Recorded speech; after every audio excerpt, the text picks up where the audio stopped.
What up, Pittsburgh Steel fans? Matty P, Shannon White, back with another Steelers global perspective. It's global because Shannon White and I are on the opposite sides of the world, and it's global because we like to give you a bit of a different perspective on what everything's happening and link it all with the wider narratives affecting the Steelers. You got that a lot on our show that came out yesterday. But on today's show, with the game tomorrow, we wanted to focus more on a game preview. Well, here comes Rudolph the Red-Nosed Reindeer for the Steelers.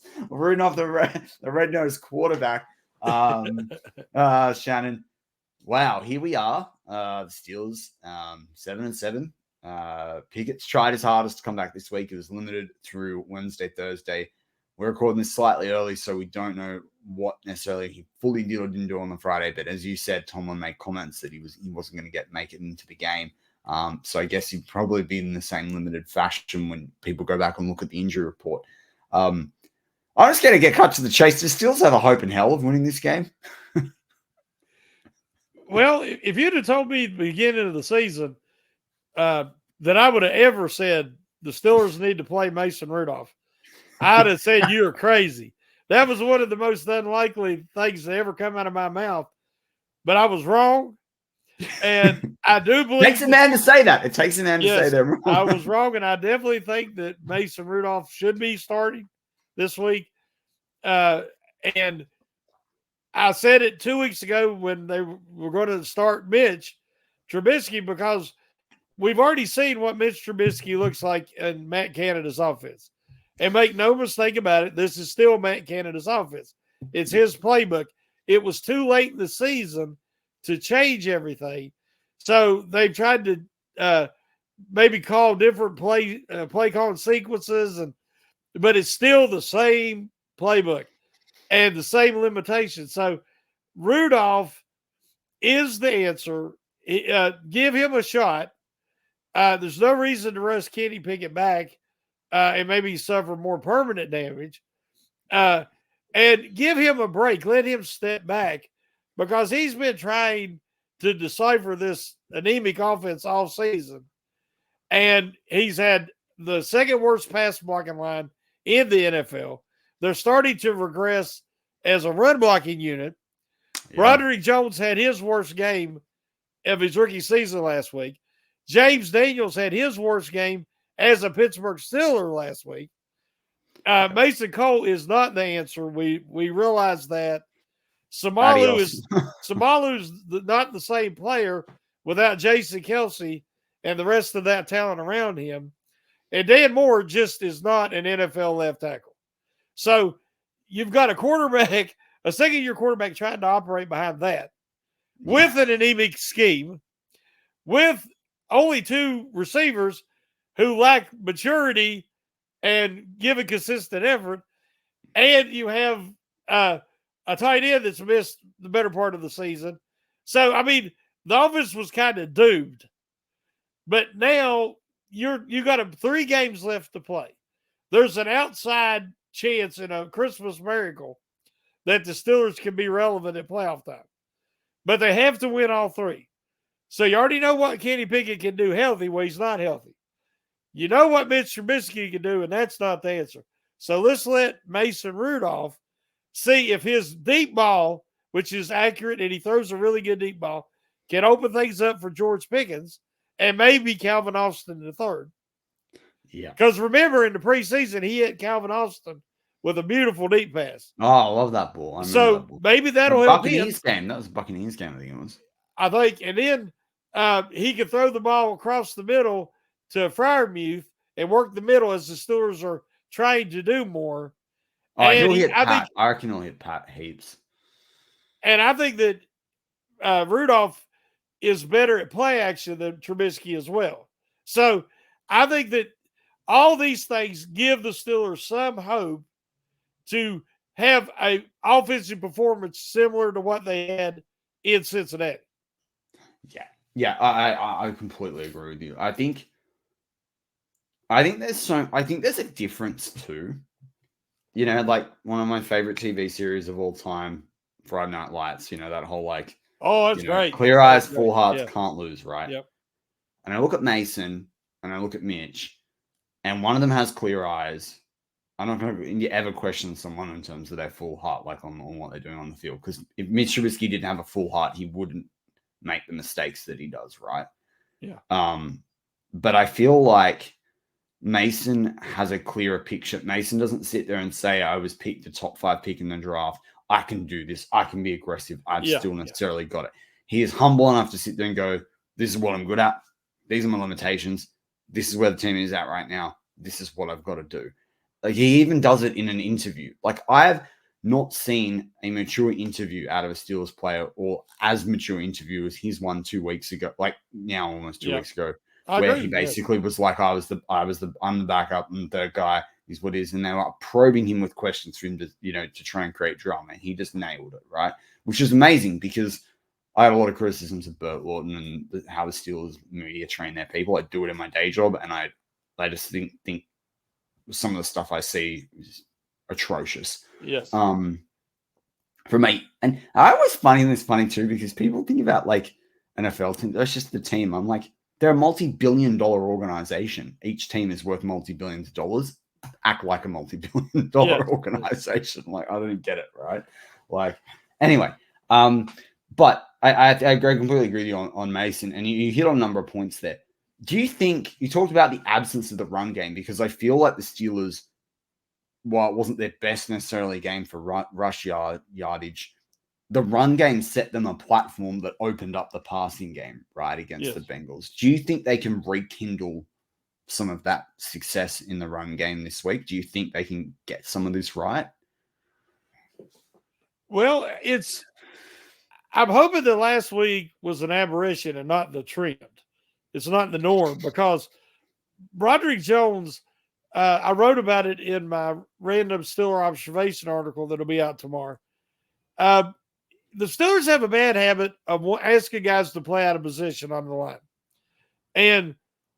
But the problem is like they did with Kevin Dotson, if they show any aptitude to play that other side, they're slow to move them back.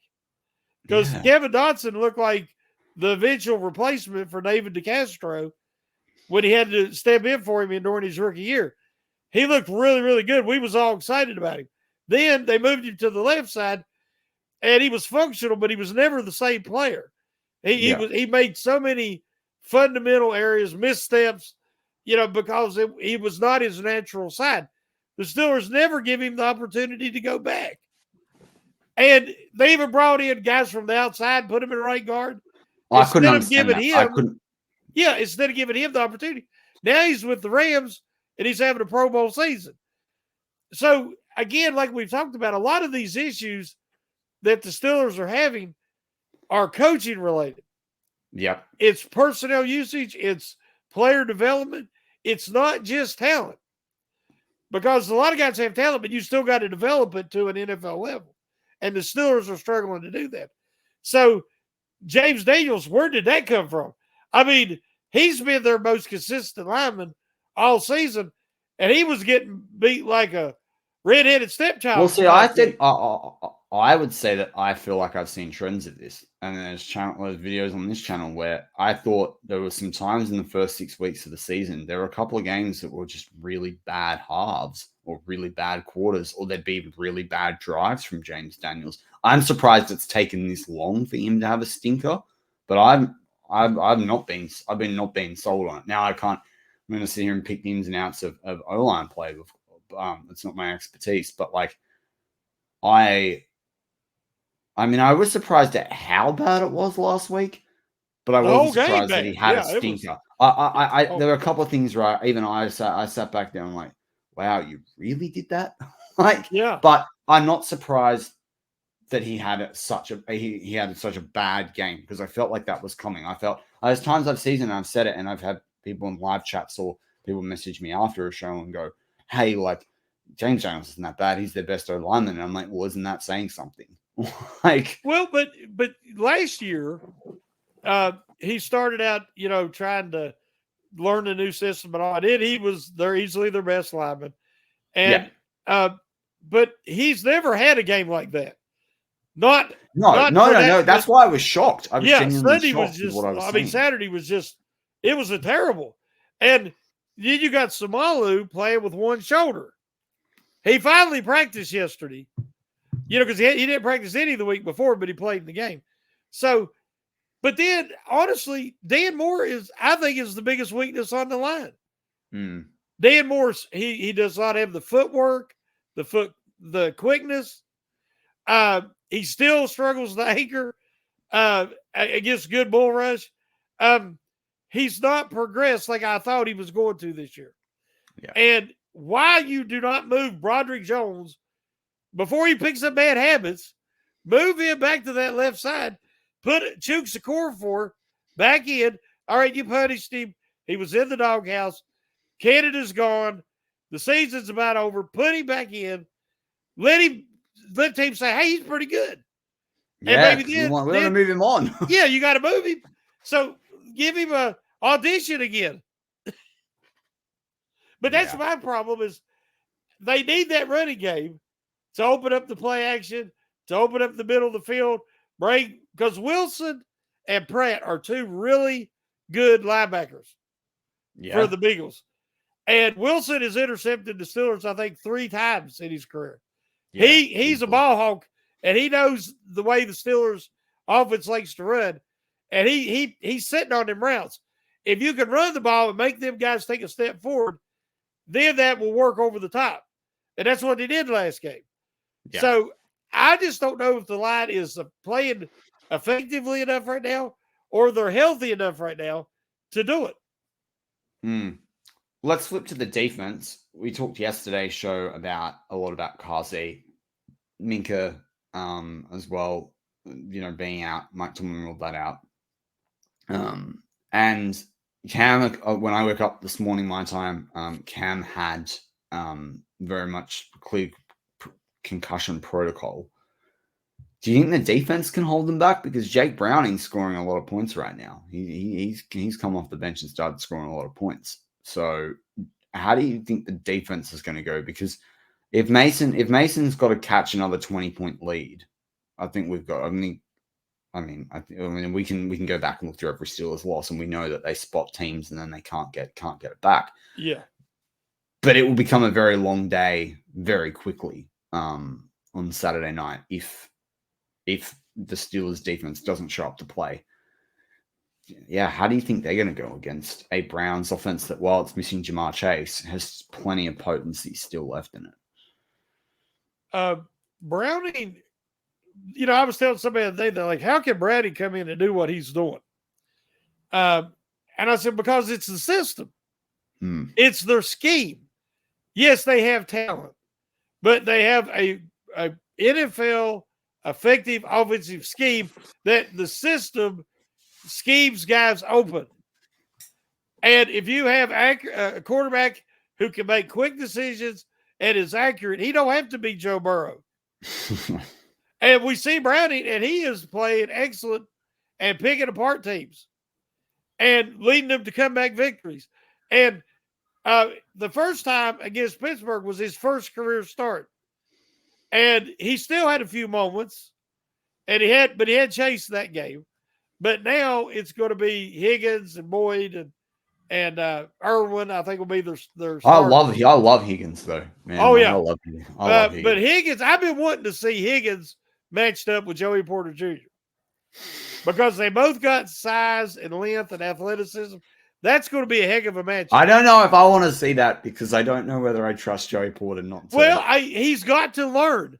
And as a rookie, this is his opportunity because there's very few guys in the NFL that's more of a problem than Higgins is one-on-one. When he's oh no, I think they have re-signed him now. I was trying to work out the other day whether his contract. No, Higgins is not signed yet. Yeah, so he's still rookie deal. Right. I thought he's going to be a free agent unless something changes. Pay the hell out of him. Bring him into this team. Bye Johnson. Bring. If you gave Kenny Pickett T. Higgins, T. Higgins, and you gave the ball to Pat Freeman, and the run game's working. I love T. Higgins. I think he's a terrific player. He would have had an even bigger season. He's dealt with a lot of injuries, but when he's healthy, he's a problem. So, but my problem is the offense. If they can't keep the ball, keep the defense out, off the field. As you say, if they get behind, this offense can't come back. So I'm concerned. Cam is trying to come back from that core injury. It's not happening. Ogunjobi got paid, and doesn't look the same. Being this, a rookie. That's a problem too with Ogunjobi. Like, you cannot really move him.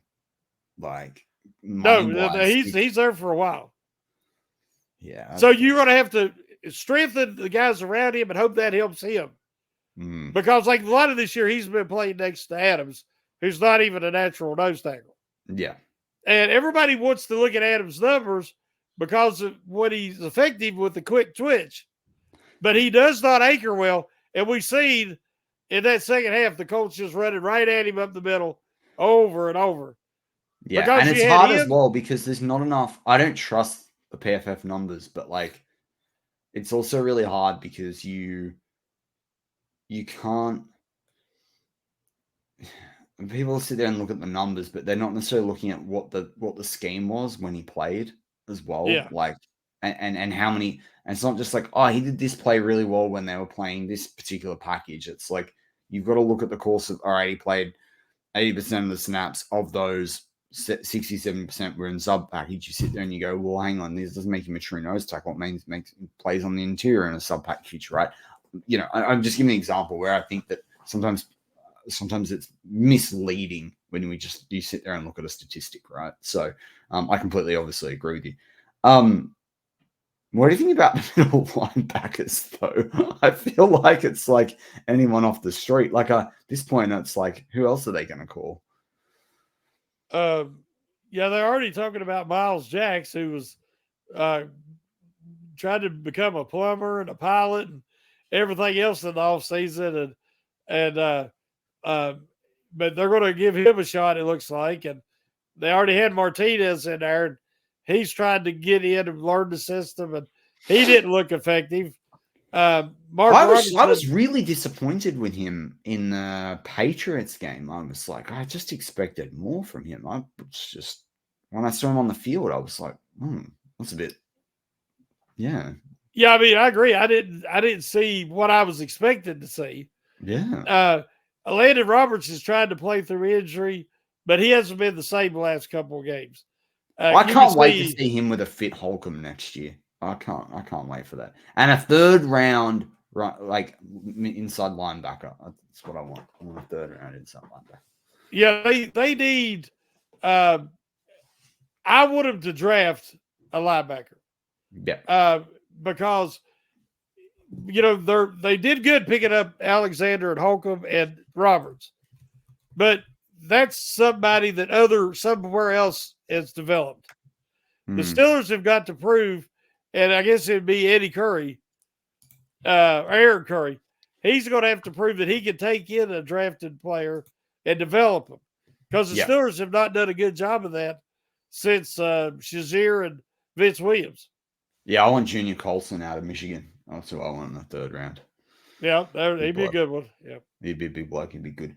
All right. Well, what about any bold predictions or scoreline predictions for this game? Because I've seen varying things. I've seen like 27-14 Bengals. I've seen things like 19-16. I've seen some people do like 16-10 Bengals. How are you sitting on it? Because I don't know what to think anymore. Well, last night I'll stick with my Pump Your Brakes podcast prediction. Yeah. And I predicted 21-17 Bengals. Yeah. Because I believe that Browning and the Bengals offense are on a roll. They're established. The system's been there. And he can execute the system. The Steelers don't have the system. They don't have the scheme. They don't have the game plan. Yeah. And I think the Steelers' defense is so banged up that they're going to struggle to make the game-changing plays like they were making earlier in the year. So I believe Mason's going to play better than Trubisky. I believe he will maybe play well enough to earn the start next week against Seattle. But I think that the Bengals will win the game with a touchdown in the fourth quarter, and I think it'll be 21-17. I think it'll be 24-20. I'm going to say Bengals. And I'm going to say that because I don't often tip against the Steelers. And so now that I am, they're going to give me a Christmas miracle and win the game. I hope. I never want to see the Stars lose. I'll tell you what I will say. And I hate to pick against them, but honestly, I can't pick them till they prove me wrong. I'll tell you what, as an international fan, that's been cool because last week we got the Saturday game. This week we get the Saturday game, which is big for me because it means it's on my Sunday. I'm not waking up at like 3 a.m. in the morning, 4 a.m. in the morning. So this is going to be nice. It's going to be Christmas Eve. This is how it's going to go for me here on Australia. It's going to be Christmas Eve. I'm going to have the football on. I'm going to be smoking. You have the smoker on all day. I do a smoked turkey for Christmas each year. I've got like 2 turkeys coming because I love turkey. My grandma's recipe that I've like added to. But I've got a 15, almost like 21-pound turkey coming. Yeah, that's going to be good. Big boy. Yeah, a big one. Yeah, a big one. So yeah, I'm looking forward to that. But yeah, I think, look, I'm just excited to see. I'm excited for Mason. I got to say that. Like, I'm kind of really happy. And as much as it's going to be corny and cheesy and the TV channel's going to have the, little Mason Rudolph and, leading the Santa sleigh and all that, I kind of love it. I just kind of do. I'm kind of like, you know what? I'm for this. I want the spirit of it. Christmas miracle. I kind of like it. Like, imagine if they win this game, right? And we can talk about the Christmas miracle when Mason Rudolph came in as the third stringer and with all these injuries and all these dramas around the team, and the Steelers beat this Bengals team. Because the other thing too is like they've actually done for the Steelers. It's definitely a look back at a wasted season because like the Steelers have won plenty of divisional games this year. Like they're on par for those divisional games. Oh yeah. So I can't wait. But as always, Shannon, amazing to talk to you. An extra Steelers global perspective for everyone this week. We'll have a couple more shows coming out on the channel. We do have, obviously, we'll be reacting to the game. There's 2 more coming out as well, potentially. But I want to wish everyone, from my perspective, a Merry Christmas and a Happy New Year. That's what we say here. Shannon, I'll hand it to you as well. Yeah, definitely. I've really enjoyed doing this new podcast with you. And I want to just wish everybody here in America and in Australia, just love those guys. And want to wish everybody a Merry Christmas and a Happy New Year. Of course, we'll probably have another show before New Year's, but definitely, but definitely, I hope you have a great food, making memories, great time making memories with your family, and Merry Christmas and God bless. Thanks very much, mate. Yeah, Merry Christmas to you and your family too. As always, go Steelers.